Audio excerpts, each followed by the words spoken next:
जय हिंद।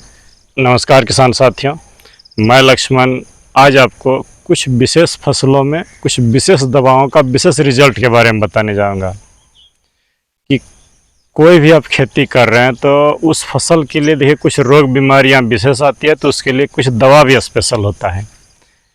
तो किस फसल में कौन सी इंसेक्टिसाइड फंगिसाइड को लगाएं उसके बारे में बताऊँगा। लेकिन उससे पहले थोड़ा सा किसान साथियों जो छोटे लेवल पर या ऑर्गेनिक कर रहे हो, घर में खाने के लिए कर रहे हो, उनके लिए थोड़ा सा बता दूं। जब भी आप ऑर्गेनिक करने सोच रहे हैं, यहाँ पर थोड़ा सा रोक लूँगा। जो कॉमर्शियल होगा उनके लिए आज का ये वीडियो दमदार होगा, बस आप थोड़ा सा धैर्य बना के रखिएगा। तो ऑर्गेनिक करने के लिए देखिए आपको कुछ प्रोडक्ट अपने घर पर रख लीजिए, बाकी इधर उधर झांकने की ज़रूरत नहीं होगी। जिसमें से जो सबसे पहला है वो है ट्राइकोडर्मा विरिडी और जो है सुडोमोनास और बेसिलस सबटिलस। ये तीन हो गया हमारा फंगिसाइड के रूप में। इंसेक्टिसाइड के रूप में ऑर्गेनिक खेती में अगर आप यूज कर रहे हैं तो दमन कंपनी का बायोआर 303, नीम तेल, करंज तेल और छाछ। जो बोल रहा हूँ उसको गौर से सुन लीजिएगा। बायोआर 303, नीम तेल, करंज तेल, छाछ और हिमालय का हिम शेल्टर। और बायो फंगिसाइड चाहिए तो BT fungicide, BT insecticide bacillus थ्यूजेरिनम, इल्लियों को मारने के लिए। तो आप इन सबों से ऑर्गेनिक खेती बेहतर ढंग से कर सकते हैं। पोषण देना होगा ऑर्गेनिक खेती में तो जीवामृत, सरसों खल्ली और ये दूध, ये सब ग्लूकॉन डी वगैरह का उपयोग करिएगा, ह्यूमिक एसिड, तो खेती अच्छा हो जाएगा। फसल घुट्टी अपने आप में, अब बारिश कम हो जाए तो नायाब चीज़ें होगी खेती के लिए। चलिए आगे बढ़ते हैं। यह तो हो गया जिन्हें ऑर्गेनिक करना हो, आप इन चीज़ों को अपने घर पर रखिए और इनका बारी बारी से इस्तेमाल करिएगा, तो आपको केमिकल की तरफ नहीं झांकना होगा। लेकिन जो लोग कॉमर्शियल कर रहे हो, खेती से पेट चलाने की बात हो, आजीविका के रूप में कर रहे हो, बड़े लेवल पर कर रहे हो, तो आपको मिली जुली सरकार में चलना ही होगा। और आज का यह वीडियो उन्हीं के लिए डेडिकेटेड है। एकदम शुरुआत से कर रहे हैं किसान साथियों। जो 2 पैसा इस साल मिल पाया, ये देखिए, जो करेला है, खीरा है, लौकी है, जिन्होंने भी मई महीना में, और बरबट्टी, लोबिया, इनकी खेती की है, 2 पैसा बन गया। तो इनके लिए चलिए शुरुआत करते हैं। सबसे पहले आते हैं, कुछ लिख करके लाया हूँ ताकि चीज़ें छूट न जाए। ये सबसे पहले आते हैं खीरा की खेती। अगर आप कर रहे हैं बरसात में तो अपने घर पर जो मैं बोल रहा हूँ उनको 2-3 चीज़ों को रख करके ही करिएगा। खीरा, करेला, लौकी में डाउनी मिल्ड्यू आता ही है, तो यूट्यूब पर लाखों वीडियो मिल जाएगा कि ये मारिए, वो मारिए, इससे ऐसा रिजल्ट मिलेगा, उससे वैसा रिजल्ट मिलेगा। लेकिन मैं आपको छोटा सा चीज़ बता रहा हूँ, थोड़ा सा महंगा है। आप करजट, जिसमें साइमोक्सिल प्लस मैंकोजेब हो, और फ्लिक्स सुपर, इसके बराबर टेक्निकल कोई कंपनी भारत में नहीं बनाती है। थोड़े से महंगे हैं, लेकिन खीरा के लिए देखिएगा एक्सीलेंट होगा। करजट, फ्लिक्स सुपर आप अगर दे रहे हैं तो खेती एकदम अच्छा होगा। और एंट्राकॉल, ये खीरा में इतना फंगिसाइड आप ज़रूर रखें। एक है एमी स्टार टॉप, बाकी आप रख रहे हैं नहीं रख रहे हैं इससे कोई मतलब नहीं। खीरा के लिए जो बेस्ट इंसेक्टिसाइड मुझे लगा है वो है घराडा का काइट। इमिडाक्लोरोपिड तो आपको चाहिए ही। तो ये हो गया खीरा के लिए। अगर आप खीरा में इसका प्रयोग करेंगे तो देखेंगे समय के साथ आपकी मुनाफा धीरे धीरे बढ़ते जाएगी। यहाँ पर मैं एकदम स्पष्ट आपको बता दूं कि खीरा की पत्तियों में आप पेगासस जैसे हार्ड इंसेक्टिसाइड का प्रयोग नहीं करिएगा, इंटरप्रीड का प्रयोग नहीं करिएगा, और नहीं तो धोखे में रहिएगा। खीरा में आप प्रोफेक्स सुपर, जिसमें साइपरमेथ्रिन प्लस क्लोरोपाइरिफॉस होता है, उसका भी प्रयोग नहीं करिएगा। कुछ वजहें हैं, बस यही बात बता दे रहा हूँ। अगर आप करेला कर रहे हैं, इनके पत्तियों को मोड़ने से रोकना चाह रहे हैं, डाउनी मिल्ड्यू रुक जाए, तो इसके लिए जो मुझे सबसे बेस्ट लगा है वो है फिप्रोनिल 5% वाली लिक्विड और मेरीभॉन और बायोआर 303। इन पर भरोसा करिए, अच्छा रहेगा। करजट, फ्लिक्स सुपर तो अच्छा है ही, लेकिन खीरा के लिए स्पेशल मैं कहूँगा मेरीभॉन और बायोआर 303 आप मिला के मारिए, सुपर होता है ये करेला में। लौकी अगर कर रहे हैं किसान साथियों, तो यहाँ पर आपको जड़ में थोड़ा सा देना होगा, ऊपर भी थोड़ा सा देना होगा।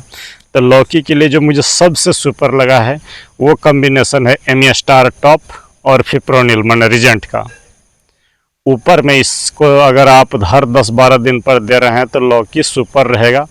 और जड़ में जो देना है आपको ब्लू कॉपर और करजेट को मिला करके, कभी कभार कोनिका को भी। देखिएगा लौकी की फसल अच्छी होगी। जो बोल रहा हूँ चीज़ों को बहुत गौर से सुन लीजिएगा। धानुका की कोनिका, ब्लू कॉपर और करजेट जड़ में, और ऊपर में एमिस्टार टॉप और फिप्रोनिल, खेती हो जाएगी सुपर। किसान साथियों, सबसे जो टफ फसल होती है वो है बैगन मेरी नज़र में। तो बैगन में बिल्ट और इल्ली, ये दोनों को आपको रोकना ही होगा। बैक्टीरियल बिल्ट को रोकने के लिए मेरा चैनल पर बैगन का प्लेलिस्ट में जाके चेक कर लीजिएगा वीडियो है, फिर भी बता दे रहा हूँ। ब्लू कॉपर, स्टेप्टोसाइक्लिन और रेडोमिल गोल्ड हर 15 दिन पर ड्रेंचिंग दीजिएगा। स्टेप्टोसाइक्लिन एकदम 1 ग्राम प्रति लीटर होनी चाहिए। कंपनी के डोज फोज पर विश्वास नहीं, जो बोल रहा हूँ उसको करिएगा। हर 15 दिन पर इसका ड्रेंचिंग करिए, स्प्रे दीजिए। बैगन में ब्लू कॉपर और स्टेप्टोसाइक्लिन का जो रिजल्ट मिला है, ऊपर और नीचे धाकड़ होता है। इल्ली जब बैगन में रोकने की बात आती है, आप इधर उधर की एक आध टेक्निकल बदल के तो दीजिएगा ही, लेकिन जो मेरा सदाबहार कॉम्बिनेशन है हर फसल में चलता है इल्ली के लिए, वो है आपका इमामेक्टिन बेंजोएट, सुमिप्रिम्ट और नीम तेल। और बीच में आप मेरे PDF बैगन का जो PDF है 12 टेक्निकल है, अगर आप उसका इस्तेमाल कर रहे हैं, बैगन पर एक से एक इल्ली के लिए वीडियो बनी है, आप देख लीजिएगा, अच्छा होगा। तो बैगन के लिए, इल्ली के लिए या इमामेक्टिन, सुमिप्रिम्ट और नीम तेल, और बिल्ट के लिए आपका ये रखिएगा। टमाटर अगर आप खेती कर रहे हैं या किए हैं, करना चाहते हैं, तो इसमें जो सबसे अच्छा लगा है वो है नेटिवो और एंट्राकॉल। देखिए इसका जोड़ कुछ नहीं है टमाटर में, इससे अच्छा कुछ नहीं होता है फंगीसाइड में, चूँकि टमाटर में फंगस ज़्यादा लगता है। और एक आध स्प्रे जो है आप इसमें ब्लू कॉपर और स्टेप्टोसाइक्लिन का लीजिएगा तो दाग धब्बा मुक्त खेती रहेगा, अच्छा रहेगा। आपका टमाटर में कैल्शियम बोरोन का एक्सीलेंट प्रयोग करिए तो फल अच्छा मिलता है। टमाटर की खेती कर रहे हैं किसान साथियों, तो बार बार यही कहूँगा कि आप एंट्राकॉल और नेटिवो पर ही भरोसा करिए, दूसरे फंगीसाइड पर नहीं। जड़ में जो है वो बिल्ट रोकने के लिए बैगन वाला फार्मूला लगा लीजिएगा। चलिए आगे आते हैं। जो अब सीज़न आ रही है, धनिया, पालक, मेथी, ये सब कर रहे हैं किसान साथियों, तो आपके पास होना चाहिए सिजेंटा की एमिस्टार टॉप। आधा ml प्रति लीटर 1 बार या 2 बार ही इस्तेमाल करना होगा। और धनिया, पालक, मेथी में बहुत इंसेक्टिसाइड की ज़रूरत नहीं पड़ती है, आप इनका प्रयोग कर लीजिएगा। बात करते हैं कि मेथी अगर आप करिएगा तो उसमें गलन ही प्रमुख समस्या आती है, तो बीज उपचार कर लीजिएगा सांप से और 1 बार एमिस्टार टॉप दे दीजिएगा, आपकी मेथी एक भी नहीं गलेगी। यहाँ पर जब बीज उपचार की बात आ गई तो मैंने बहुत दिनों से देखा हूँ कि बहुत ये सब करने की ओल झोल की ज़रूरत नहीं, सिर्फ मेथी और आपका जो है ये आलू, यही 2 चीज़ में बीज उपचार करिए। बाकी चीज़ों का अगर आप बीज उपचार नहीं भी कर रहे हैं तो कोई ज़्यादा बड़ा इश्यू नहीं हो जाता है, लेकिन अगर आलू और मेथी की खेती कर रहे हैं तो आपको जो है बीज उपचार करना ज़रूरी है। तो चलिए, टमाटर हो गया। अगर आप मिर्च लगाए हैं, पत्ते को सिकुड़ने से रोकना है आपको, तो वही दमन कंपनी की बायोआर 303 और मेरीभोन का ही स्प्रे दीजिएगा। बीच बीच में अगर आप इंसेक्टिसाइड पर भरोसा करना चाहते हैं तो इंसेक्टिसाइड के रूप में आप जो है उसमें सोलोमन और जंप और 1 आध बार मोवेंटो एनर्जी का प्रयोग कर लीजिएगा, तो आपका पत्ते नहीं मुड़ेंगे। मकड़ी आ रहा है तो ओमाइट प्लस आपका कॉन्फिडोर का इस्तेमाल करिएगा, तो मिर्च में मकड़ी नहीं आएगा। तो मिर्च में पत्ते सिकुड़ने का ही प्रॉब्लम आता है, तो उसको रोकने के लिए बायोआर 303 और मेरीभोन एक्सीलेंट है। और केमिकल में जा रहे हैं तो आपको देना होगा ये बोले तो सोलोमन और जंप, और 1 आध बार जो है मोवेंटो ओडी या मोवेंटो एनर्जी जो मिल जाए। जैविक रूप से और भी दवाइयाँ हैं, जैसे आपका श्रीकर का एक मुद्रा बोल के प्रोडक्ट आती है, ए स्टार अल्ट्रा आती है, ये सब भी मुड़े हुए पत्ते को मिर्ची का खोलने में ताकत अपने आप में रखता है, बायो स्टिमुलेंट है, अच्छा है। किसान साथियों, अगर इस समय आप सेम लगाए हैं या लगा रहे हैं तो इसमें से बस येलो मोजेक वायरस को रोकिएगा 0050 बायोवीटा और ए स्टार अल्ट्रा दे करके, या कोई भी अच्छा सा बायो स्टिमुलेंट दे करके। अगस्ता है आपका, ए स्टार है, श्रीकर मुद्रा है, नो वायरस है जियो लाइफ का, कोई भी चीज़ 0050 और बायोवीटा के साथ स्प्रे करिएगा तो सेम में नहीं आएगा येलो मोजेक वायरस। इसमें आपको जो है रस चूसक कीड़े को दूर रखना पड़ता है, तो उसके लिए जड़ में इमिडाक्लोरोपिड दे दीजिएगा, एकदम आपकी सेम की खेती धाकड़ होगी। यदि सेम अभी तक आप नहीं लगाए हैं तो जल्द से जल्द लगा लें, अंकुर की गोल्डी, और नहीं तो हाइब्रिड में लगा रहे हैं तो अंकुर की डोली, VNR का सेम 3, बस यही 3 कहूँगा। और ज़्यादा लेट नहीं करिएगा, नहीं तो घाटा होगा, पहले ही बोल दे रहा हूँ। सेम लगाने की समय अब ओवर हो रही है धीरे धीरे। चलिए सेम के बात आते हैं। इस समय अब गोभी का सीज़न आ रहा है, तो आप अपने घरों में केमिकल लाख कर रहे हो, ट्राइकोडर्मा विरिडी और सुडोमोनास को दीजिए।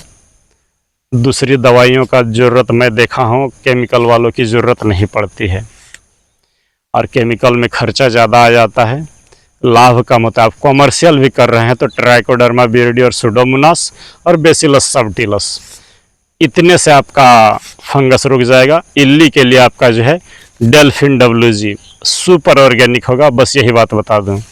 तथापि आप केमिकल में आना चाह रहे हैं तो एक कम्बिनेशन बता दे रहा हूं, मैंकोजेब जो M45 के नाम से आता है, और ब्लू कॉपर और एस्टेप्टोसाइक्लिन, इन तीनों को मिला करके हर 8-10 दिन पर मारते रहिए। महंगे चीज़ों की तरफ नहीं जाना होगा। आलसी पनाली करिएगा तो एक आध स्प्रे में स्टार टॉप और एस्टेप्टोसाइक्लिन का ले लीजिएगा। कोई फंगस माने गोभी में कोई तरह का नहीं होगा। जब कड बन रहे हो तो नेटिवो का एक स्प्रे ज़रूर ले लीजिएगा, ताकि फल पचन वगैरह, फल सड़ने की समस्या ना हो। गोभी में जो है आपको अगर इंसेक्टिसाइड की मैं बात करूं तो प्रोफेक्स सुपर और इमामेक्टिन बेंजोएट, इन दोनों को अदल बदल के मारते रहिए। कोई और इल्ली मारने की दवा का आपको इधर उधर भागने की ज़रूरत नहीं पड़ेगी, A to Z समाधान हो जाएगा बस यही दोनों से, प्रोफेक्स सुपर इमामेक्टिन बेंजोएट बस। लेकिन देखिएगा वही प्रोफेक्स सुपर की मैं बात करता हूँ, खीरे में नहीं लगाइएगा, फिर बोल दे रहा हूँ। आलू करना चाहते हैं, सीज़न आ रही है, थोड़ा संभल के करिएगा, इस साल रेट मॉडरेट रहने की संभावना है। तो आलू के लिए मैं आपको यही बता दूं कि M45 जो मैंकोजेब होती है और ब्लू कॉपर, बस इसी का अगर आप घुरा फिरा के स्प्रे दे रहे हैं, बीज उपचार कर लिए हैं, तो आगे हार्ड चीज़ों की ज़रूरत नहीं पड़ेगी। तथापि आप अच्छा करना चाहते हैं तो कभी कभार एंट्राकोल, कभी ब्लू कॉपर, ये सब का spray, blue copper plus Ridomil gold का स्प्रे ले लीजिएगा। लेकिन मैं देखा हूँ कि आलू के लिए M45, 0050 और सल्फ़र, इन तीनों को मिला करके आप देते रहिए, दवा की ज़रूरत नहीं पड़ती है। M45 3 ग्राम, सल्फ़र 2 ग्राम और 0050 2 ग्राम, ये सुपर है, हर स्टेज में अच्छा होता है। बाकी विशेष वीडियो तो चैनल पर पड़ी हुई है। और आलू में इंसेक्टिसाइड की बहुत ज़्यादा ज़रूरत नहीं पड़ेगी, 1 बार या 2 बार इमामेक्टिन बेंजोएट और प्रोफेक्स सुपर दे दीजिएगा तो धाकड़ होता है। बस मकसद किसान साथियों इतना है कि सस्ते में हम बेस्ट इंसेक्टिसाइड फंगिसाइड का यूज़ करें। जब एक्सट्रीम कंडीशन हो जाए तभी महंगे चीज़ों का प्रयोग पर आइए, और नहीं तो मेरा प्रयास रहता है कि कैसे आपको कम से कम खर्च में निकाल सकूं। खेती में अगर कॉस्ट कटिंग कर लिए तो वही अच्छा होता है। वीडियो आशा करते हैं बहुत लंबी हो गई होगी, और बहुत सारे किसान साथी बोलते हैं कि आप लंबा लंबा बनाते हैं, तो चूँकि आधा अधूरा मैं देना नहीं चाहता हूं। आपको अगर सीखने की सब्र है तो बन के रहिएगा, और नहीं तो देखिए ये अहंकार नहीं, हाथ जोड़ करके विनती है कि आप दूसरे यूट्यूबर को देख लीजिएगा। मैं धीरे धीरे ही सिखाता हूँ, छोटा किसान हूँ, छोटी जानकारी है, तो आपको उसी तरीके से धीरे धीरे ऊपर ले जाने का प्रयास कर रहा हूँ। न ही मेरे पास हाई फाई टेक्नोलॉजी है, न ही हाई फाई नॉलेज है, तथापि आप लोगों ने जो प्यार दिया इसके लिए बहुत बहुत धन्यवाद। आशा करते हैं अगर वीडियो अच्छी लगी हो और इन चीज़ों को आप एक बार अपनी खेत में प्रयोग करके देख लीजिएगा। अगर रिज़ल्ट ख़राब हो तो बेहिचक कमेंट करके बताइए कि नहीं सर आपने गलत बताया है। तो चलिए मिलते हैं किसी दूसरे वीडियो पर। जय हिंद, नमस्कार।